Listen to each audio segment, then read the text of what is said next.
Fortune brought us luck on our second day in the mountain, and this saved us from the ensuing snow blizzard. For almost 5 days, the weather blocked us, and we could not get to the next base camp, from where we planned to hunt for Kubentur and maybe goat.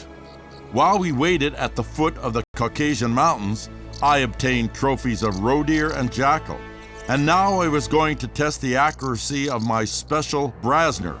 I was going to shoot at the longest acceptable distance for a shot, 500 yards.